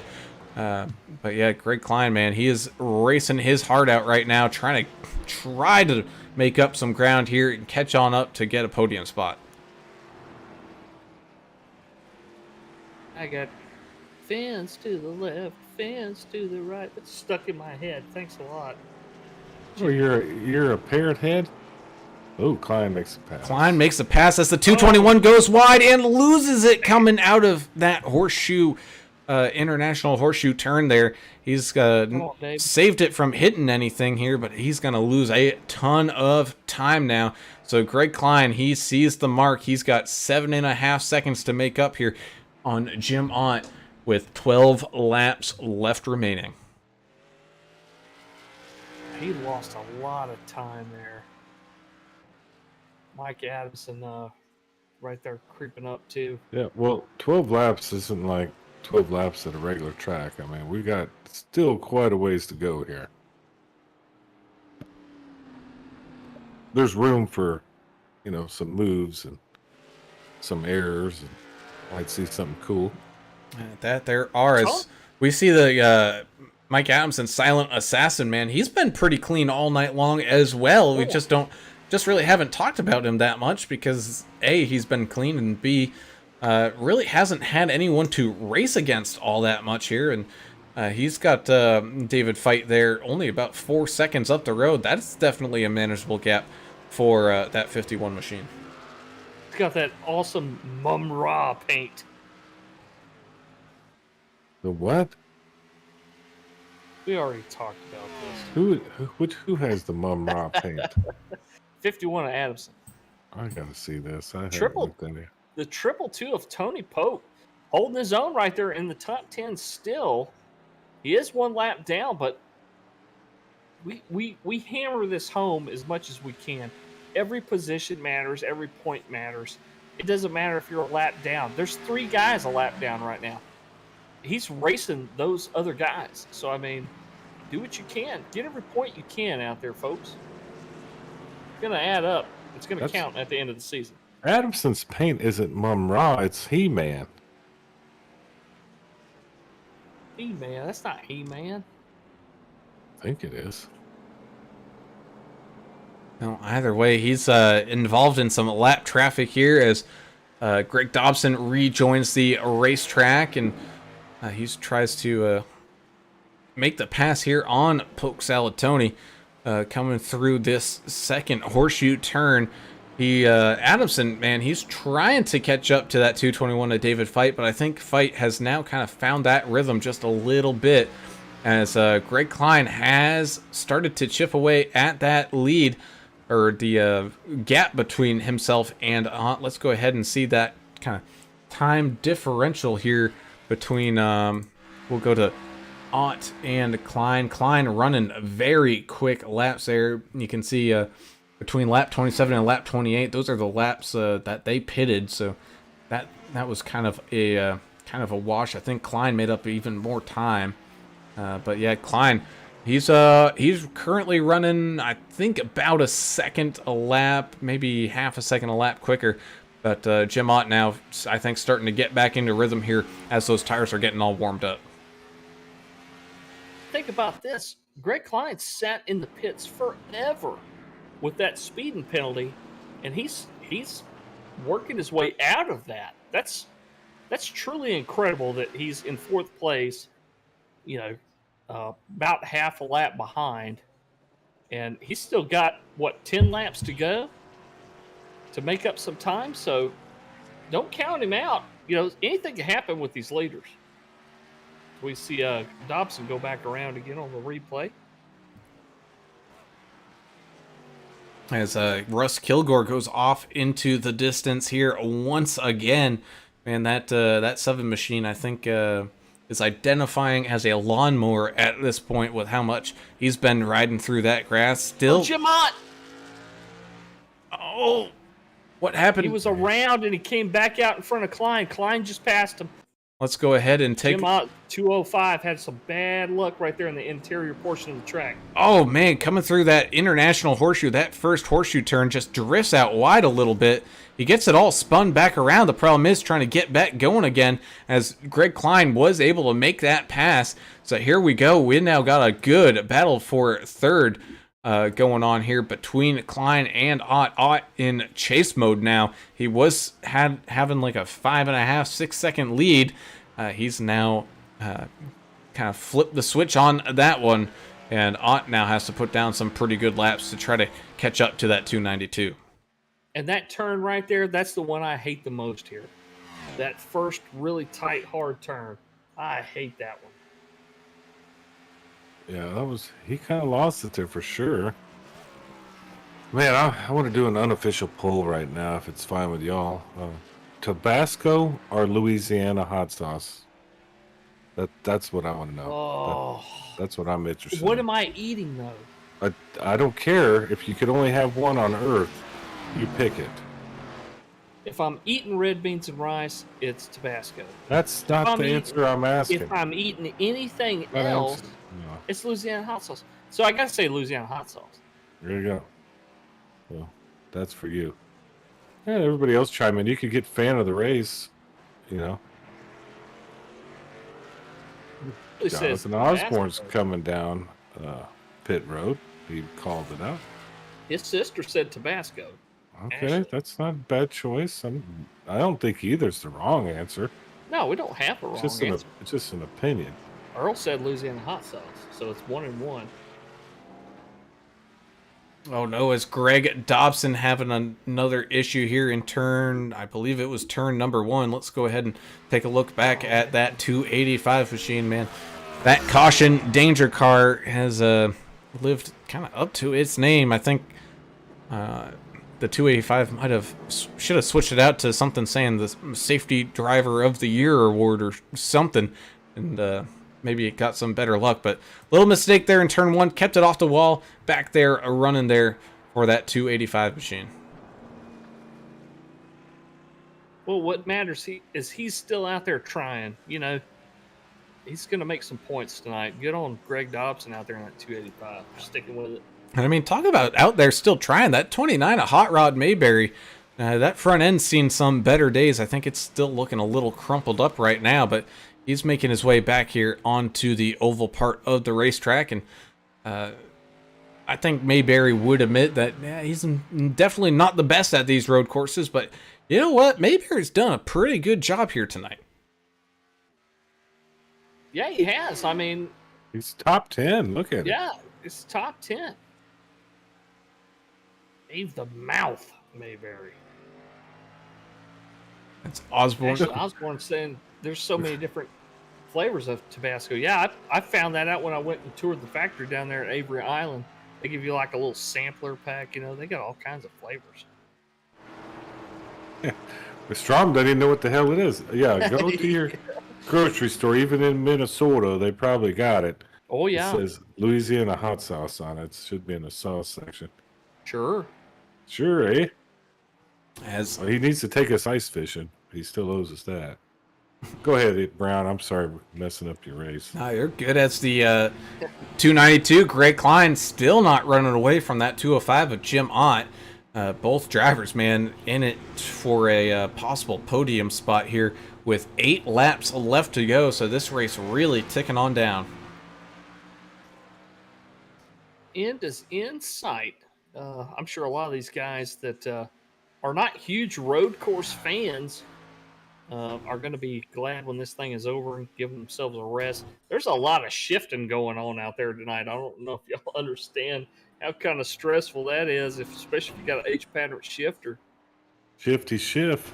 Oh, as Osborne trying to come back out onto the oval part, he goes for a little bit of a ride, trying to get that car back straight. He's going to continue to do a little not victory burnout and get straightened back up, and I think he gets it refired and back underway as that battle between Klein and Ott is still within half a second. Ott's clawing at his back bumper there. They've still got a few laps to get this worked out. These are long laps, too. This is over 3.5 miles per lap. Yep. This guy's got some distance. 3.56 miles. It's a long way around here. Yeah, but really, I mean, you also got to think a good chunk of it is on that oval part where they're exceeding speeds of 185, almost 190 miles an hour. So they're able to put some, put some miles away out there. It's this infield section, the people who can really get through this infield section clean and free, man, they're the ones that are having really good luck here tonight, as we saw from Burke, Vaught, I mean, Klein and Ott, everybody has made some mistakes here and there. It's just Burke, I think, really hasn't just made any.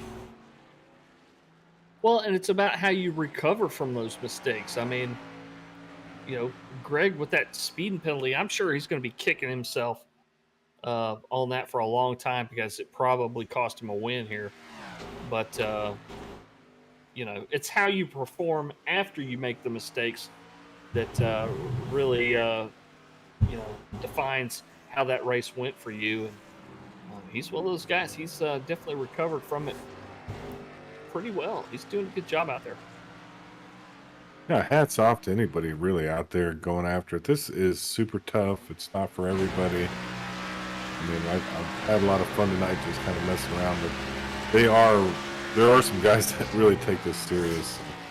They're doing a great job out there tonight. Well, I mean, if you've watched any sports car racing here, endurance racing, open wheel stuff, those guys got a ton of downforce and, lots of, a huge rubber contact patch from those tires.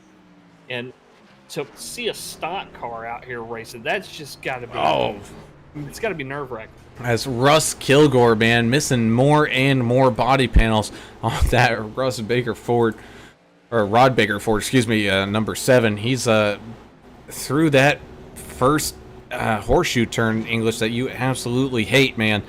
Oh, yeah. He's slowly picking weight off of that car, that's for sure. Ashley Osborne still pulling for Chachi out there saying, come on, bro, keep it straight.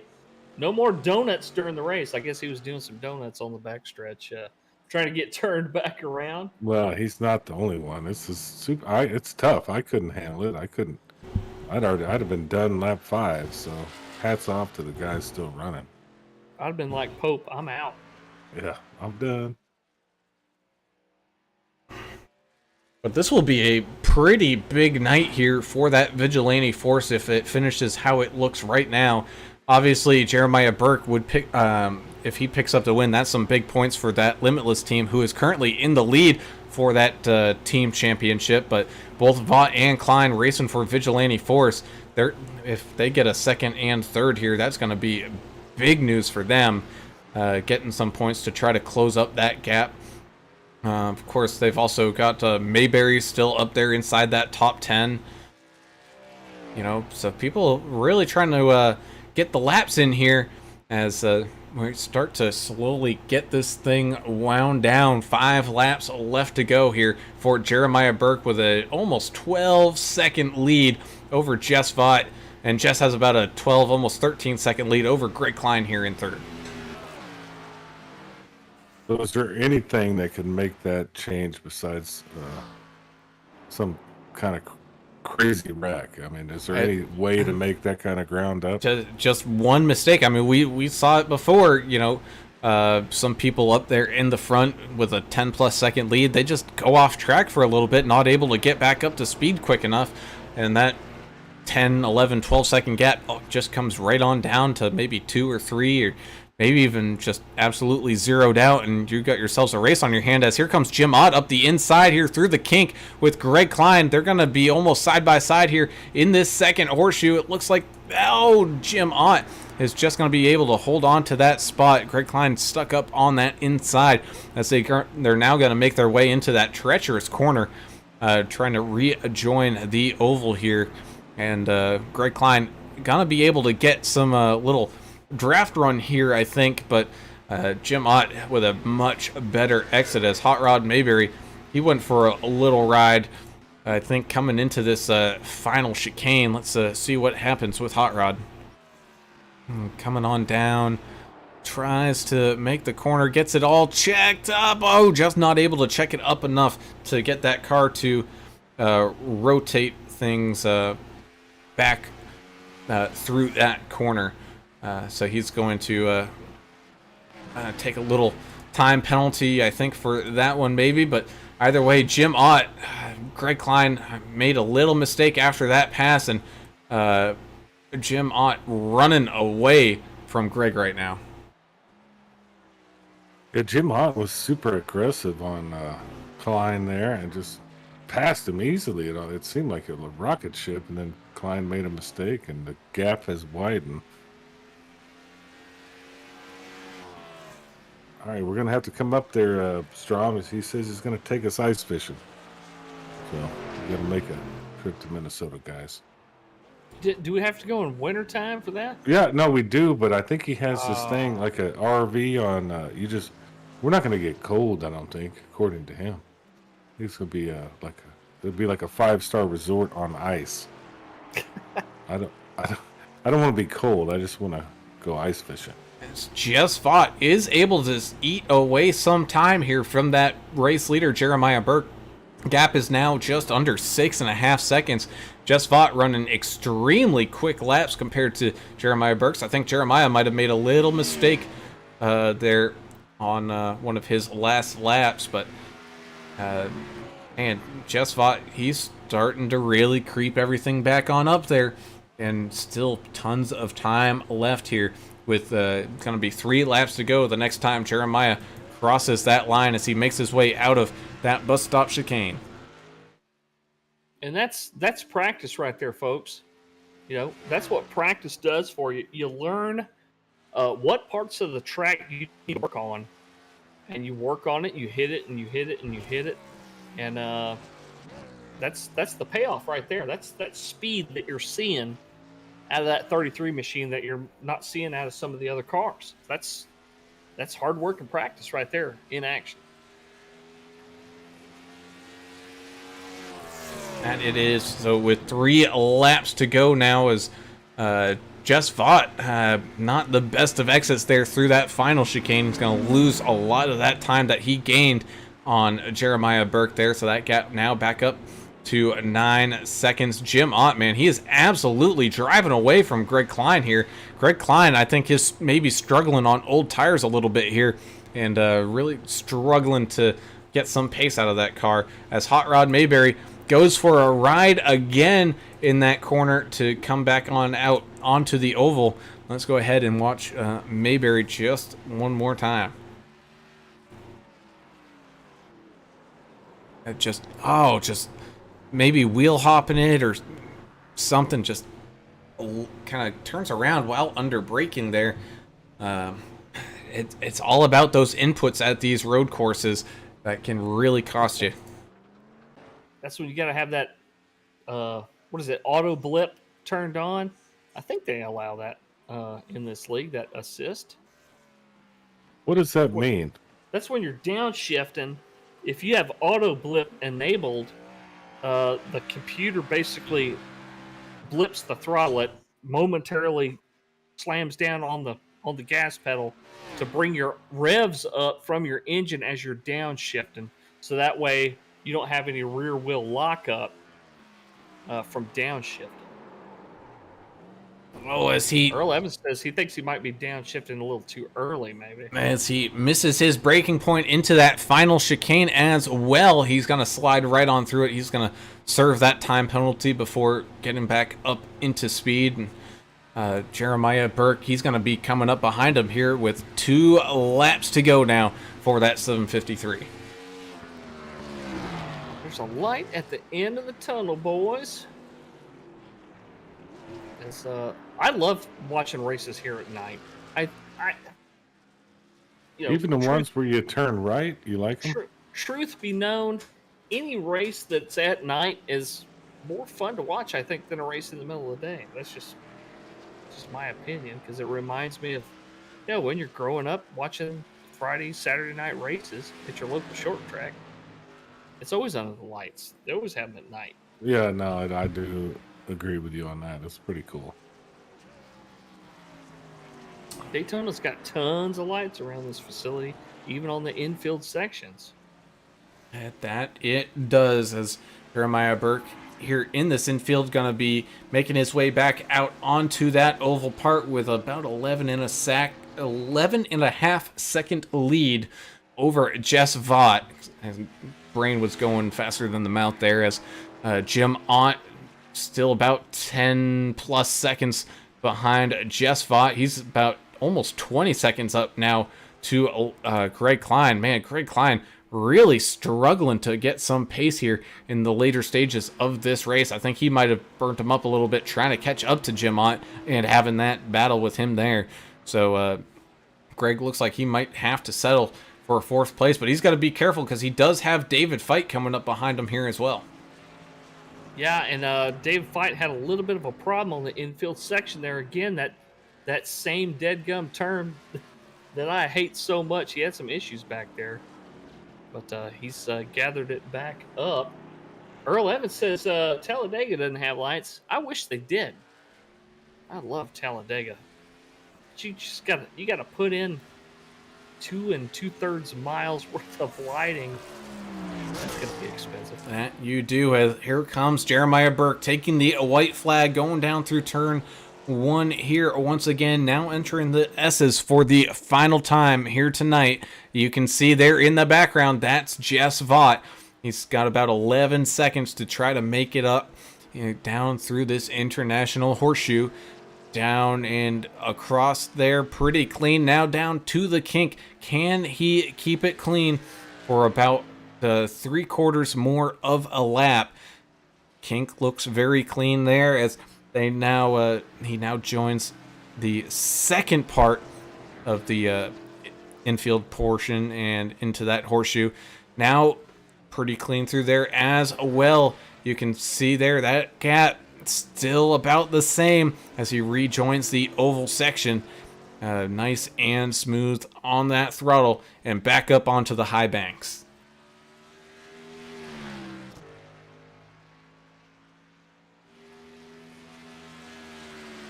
Well, I mean, super impressive what Jess Vaught has done.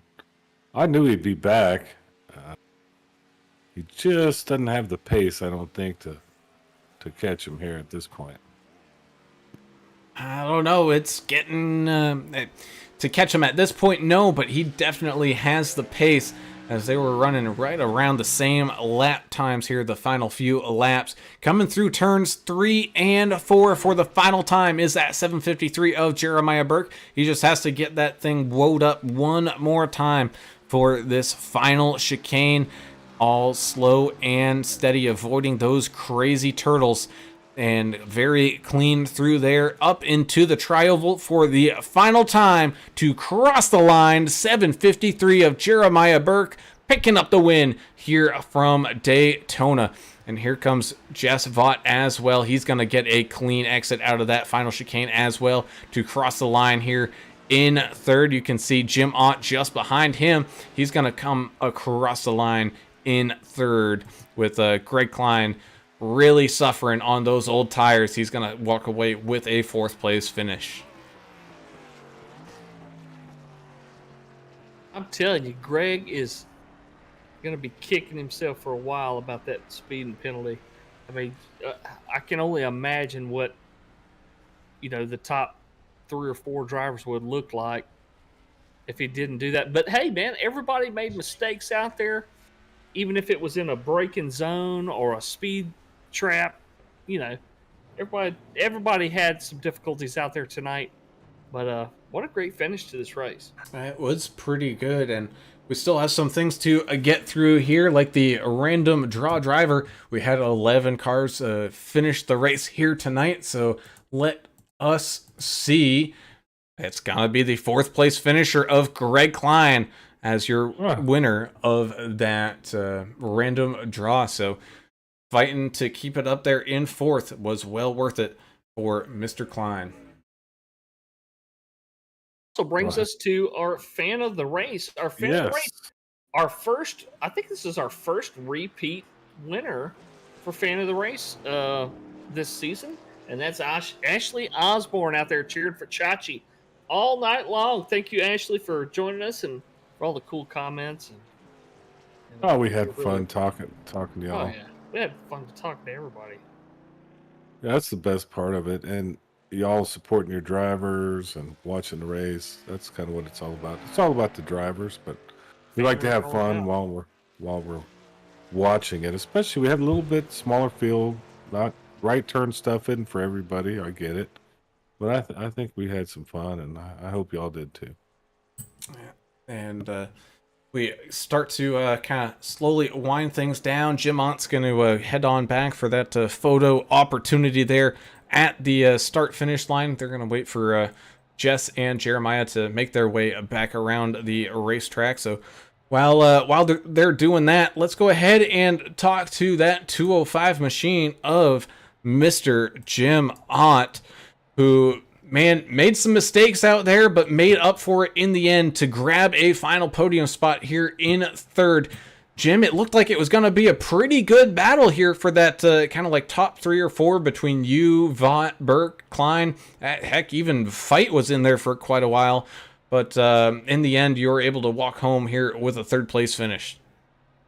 Yeah, I appreciate it. I did. I made way too many mistakes tonight, and Jeremiah was probably class of the field, if not Jess, if he didn't make that mistake early. But road courses, they're so tough. You gotta be so consistent out here, and obviously I wasn't tonight, but proud of the effort.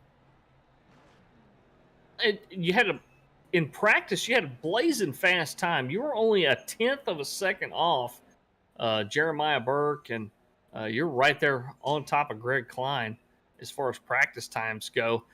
Qualifying's a little bit different animal. I mean, it's hard to stay consistent, and you were off a couple of seconds, but hey, man, you stuck with it and clicked off laps and remained consistent as you could. And great job out there tonight with the podium. I appreciate that. I'm ready for the next oval, though.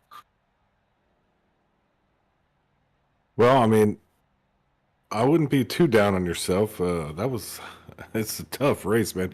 You got 11 chances to mess up throughout the race. Right turn, left turn. You did an awesome job. Congrats. You looking forward to next week? I got to look where we're at. I'm trying Kansas. to figure it out. Oh, man, that's going to be fun. And you have any shout outs? Yeah, looking forward to next week, and I appreciate everything here, and I wish Jay was able to race with me. He had some obligations up north to take care of, but appreciate Jess and Lori and you guys. Love watching the replays and the broadcast, but looking forward to next week. Awesome, man. Well, again, congratulations on the podium finish here tonight, and we look forward to watching you again next week at Kansas. All right, guys, I appreciate it. That brings us up to our 2nd place finisher here tonight, and that's going to be the 33 of Jess Vaught, making that little mistake there right at the get-go, but man, you sure as heck drove the wheels off of it to make up for it, and you had almost got it back, just about 9 seconds back from Jeremiah Burke there from the end, but that's not the first time we've seen the pole sitter make a mistake there in turn 1. Especially at the start of the race here, Jess. Turn 1 is probably one of the trickiest corners here at Daytona. Yeah, Alan, I just don't think I wanted to win the race tonight, man. I got in there hot, and I should have. What I didn't do is I didn't practice that little short, run up to that corner. Usually, you come out of the pit, you go around a whole lap on cold tires. You still go in there kind of, with tenderness as you get into that corner the first time, but I just didn't expect those tires to be like ice like they were, and I'm just glad I was kind of able to stop the bleeding, get back up there. I'm in a tight championship battle, as you guys know, but I just didn't want to win the race apparently because I had more than just one mistake because I started pushing hard after that too. I mean, points are everything in this league, so you're definitely doing a great job there as far as the points count goes. We talked about this a little bit when we were talking about Greg Klein, about it's not about, where you screw up and stuff like that. It's how do you respond to that? How do you recover from a mistake out there on the track? And I mean, true colors were shown tonight. You showed that you know how to recover from a mistake. You didn't panic, and you worked your way back up to a second. So great job out there tonight. Congrats on the 2nd place. No, I appreciate it, man. I enjoy these road courses. We kind of had a thin field tonight, and that's unfortunate for the broadcast. But hopefully next season, it's going to be piled in here a lot tighter. We got new rules coming out next season, stage breaks, iRacing cautions, and championship at the end of that whole thing. A quick, I guess, a playoff, since they don't call it the chase anymore. But yeah, I appreciate those comments, and yeah, I thought it was a good race overall. One more position would have made it ideal, but I have only myself to blame for that one. Well, I mean, there's second place is awesome, especially here. Tough. You have 11 chances to lose. During the whole, just during one lap. So you did a great job. Talk about Kansas. I'm looking at the upcoming races: Kansas, Bristol, which is going to be incredible, Darlington, and Dago. We got a great way to end this season. What are your thoughts about that? Yeah, man, it's going to be interesting, right? So we got the 1.5 miler, and we know we got some aces at that. The Jim Otts and the Tim Popes of the league. Bristol, wild card. Holy crap! And then Darlington, I think we're all going to have our. I think we're going to have to race the track. I don't even know if we're going to race each other out there at Darlington, just to be honest with you. And then always the crapshoot coming at Talladega. But it should be entertaining for the fans, and hopefully we get a great turnout for those last 4 races. I fully expect that we will. Yeah, either way, we're in for a great show the rest of this season, Jess. Before we let you go, you got any shout-outs or anything like that? Yeah, as always, I want to thank Laura, supporting this league, supporting me. The drivers of the league, I want to thank the guys for coming out tonight. I know this is not everybody's cup of tea, but I was glad to see at least a good group of guys come out tonight. And thank you guys for the broadcast as always. And yeah, thank you. Awesome, Jess. Well, we appreciate it, man, and congrats on the second place here tonight. Rally Train Driver of the Day award winner, that is for sure, and we look forward to seeing what you guys can do here next week at Kansas. Yeah, thanks, buddy. You guys take care. All right, so I don't think Greg is aware of the random draw guy gets pulled up, so we'll pull him up anyway and talk to our good buddy in that 292, Mr. Greg Klein, who was in a great battle there for the first section of this race. Just a speeding penalty on pit road, Greg. I think that's really what kind of cost you in the end. Yeah, that one hurt. Yeah, just a little bit over, but it busted me with a 40-second penalty, and that pretty much took me out of the running. I mean, I was able to fight back up to third, but then it was fuel mileage. I was about a half lap short on fuel, so the last couple laps I really had to fuel save, and that knocked me down to fourth. But I'll take a top 4. I'm keeping my streak of top 5s alive since I started this league, so we'll go with that. Well, and talk about the team points, because what do y'all got? Second, fourth, and Ninth? Like 11th. 11th. Ninth. So, I mean... Well, he ended up 9th, but we're not going to talk about Dave and why he's sitting at 11th in official standings. It was yeah, it wasn't good. But Vigilante Force, you guys are doing very well in the team points, and we know how competitive you are. That came up a lot during the broadcast about how competitive a guy you are. But what kind of practice goes in? How many laps do you really have to run here to kind of nail down your braking points and stuff? We know it's hard to judge, because you don't know what the track temp and stuff is going to be. But what are some variables? Well, what are some constants about this track that are going to be the same every time that you can practice? Honestly, the braking points don't change a whole lot.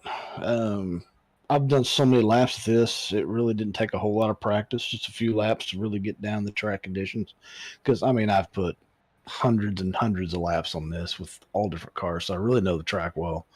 But braking points are pretty consistent, and I find it's pretty consistent with this car and with, like the GT3 cars. It's almost the same braking points. So that's pretty constant for me. It just works.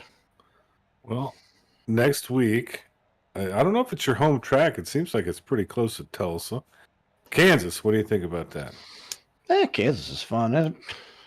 I don't know if Kansas or Texas is my home track. They're about equal distance. So yeah, right in between them. Yeah, right in between. Now, Kansas is fun. I enjoy Kansas. I've always usually run good there. Hopefully keep this top 5 streak alive. And just keep going from there. I don't know if officially I'm Vigilante Force this season, but I think next season I will be. So I'm probably not getting the team points with them yet. But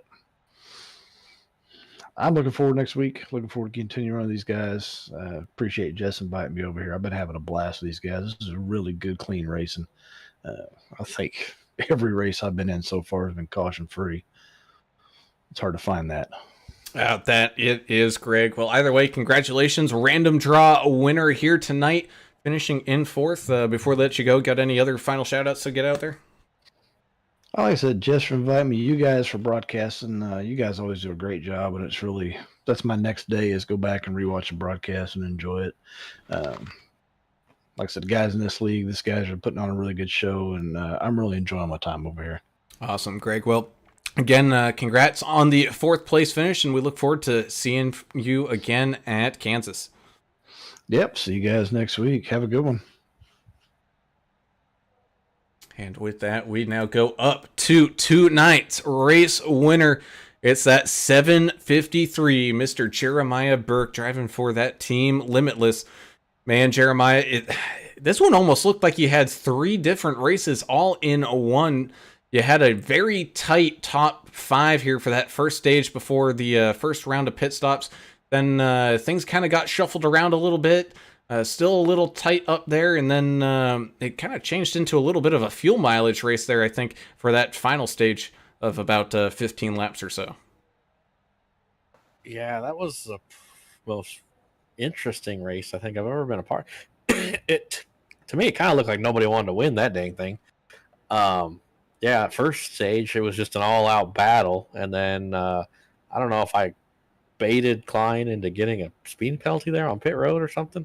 And then after that, so I saved my fuel in the second stint and then was able to just kind of save tires for the third one. I had a big enough advantage that way in case I made a mistake, which I did, and hit those turtles, that if Jess caught up to me, I'd have some tires to battle with. But overall, it was a pretty great night. It was fun. There was a lot to that race. I loved it. We watched y'all come into the pits side by side, and we saw you go low down there, and I pulled up the little screen, you know, where we can see who gets black flags. I was watching for you to get one, but Greg ended up getting posted right there, and it really did surprise me. But we knew you were going to be fast out here today. You had a smoking fast practice lap, a 155.105, but you know, you don't win it in practice. You don't win it in qualifying. You win it with great strategy, great practice, and consistency out there on the racetrack. So I think you had the winning combination out there tonight at Daytona. Congrats on the win. Thank you. Yeah, that was the thing. Once I got the lead, it was just turn smooth laps. I didn't have to turn the fastest ones. Looks like I did turn a fast one the first stint, but we were all driving hard then. But yeah, it was just drive smooth, drive straight, keep it on the track. And I probably ran about 7 or 8 tenths that whole second and third stage, just to kind of keep it on the track, not make too many mistakes, keep tires under me. And overall, it worked out. I'm glad I got a win. Thanks to Limitless and Mike and Greg and Albert. And I guess he was out there on the broadcast cheering for us tonight. And Tim Pope. Just everybody. I think we made each other better working together like this, and it shows on the track week in and week out. Yeah, good job. Congrats. Yeah, I think Albert said he was doing laundry. I don't know what was happening there. But next week, Kansas. What do you think about that? And any shout-outs or anybody you want to thank after that? Shout out to everybody that watches, tunes into this great broadcast. I was looking at the YouTube comments, just I don't know, it seemed like one of the better weeks for people tuning in and watching and interacting with us. That was great. I love it when people watch. And Kansas, pretty good there, I think. I guess we'll find out next week. I can't remember the last time I've driven an Xfinity car there, so I guess I'm gonna have to get to work this week. That you just might. Well, Jeremiah, congrats on the win here tonight. It was a big one for you and Team Limitless. We wish you the best of luck here coming up next week at Kansas, and we look forward to what the rest of this season holds for y'all. Thanks, guys. I look forward to watching this on the TV here in a minute, and I'll talk to you guys next week. Have a good one. And so with that brings today's race in action from Daytona to a close. And yet it wasn't the Daytona most people expect, as we had some right turn action going on there. But man, fireworks were still flying by the end of this one. as we kind of wind things down, let's go ahead and tell everybody where their favorite driver finished up for the day. And that's going to be with Mr. Jeremiah Burke picking up the win here from Daytona. Started kind of back there in 4th or 5th, made his way up to the lead and really never looked back. Jess Vaught, man, talk about having a rally train moment. He made his way back from a lap 1 kind of mistake there and caught back up to 2nd place. You got the 205 of Jim Ott continuing his kind of season dominance here, able to walk away with a 3rd place finish. You had the 292 of Greg Klein in a pretty good battle there for a while. Just a speeding penalty kind of biting him there in the end of that kind of like first stage, kind of costing him some spots. So he's down there in 4th. You had David Fight in that 221 as well, having a very solid race. He was looking maybe to be a contender here for a race win as well, but he walks away with a top 5 5th place finish. The 51 to Mike Adamson, silent assassin. We didn't talk about him a lot here tonight, as well, he really didn't make a whole lot of mistakes, and at a road course that's usually pretty good, as he comes away with a 6th place finish. The 81 Jonathan Osborne had his ups and downs, but for the most part found himself kind of in no man's land. He was able to drive his way to a 7th place finish. You had the 222 of Pope Salatoni, able to come away with an 8th place finish as well. Hot Rod Mayberry, he had a little bit of a struggle bus moment there for a while, but he was able to get it done for a top 10 9th place finish, with Rocket Man Russ Kilgore in that 7 machine, missing about 3/4 of that car, but still able to cross that line inside of that top 10 still. Same thing with the 285 Greg Dobson. He had the warning labels all over the car, and boy did he need them, but he still had a solid 11th place run here tonight. The 76 Jeff Ottinger, having some issues there and kind of blowing an engine and kind of getting stuck in the pits for a while. He's going to come away in 12th. With Timothy Pope, not necessarily having the best of nights, calling it quits after a couple laps, but still able to walk away with a 13th place finish. And so with that, tonight's action comes to a close. We thank you all for tuning in and watching. I'm sorry, Ricky, that we didn't get to your sponsors as much as we should have. So let's talk about them now. D&D Race Grafix, Grafix. Go ahead, check them out over there on Facebook and on Trading Paints, as Ricky does a great job painting a bunch of these cars that you see here on the service. He does fantastic eye-popping paints that will get you a whole bunch of attention out there on the track. So be sure to go hook him up for some form of a paint scheme from him, as well as his real-life business of Keller Williams of Johnson City, Tennessee. If you're looking to buy or sell a house in that Johnson City, Tennessee area, or across the country, like down here near Daytona Beach, go ahead, give Ricky a call at 423-444-0454 to get in contact with a realtor you know you can trust today. As, man, this housing market is absolutely insane, bonkers madness. Be sure to not do it alone and get yourself a good quality realtor. As well as we thank all of you guys for tuning in and watching, as we had some great fun here tonight hanging out with all y'all, as you guys are the reason why we do this. But we don't get to see you guys again until Monday night, where the next week of racing starts on up. So until then, I'm Alan Brown for Alan English and Adam Turner. We're signing off. We gone. See ya.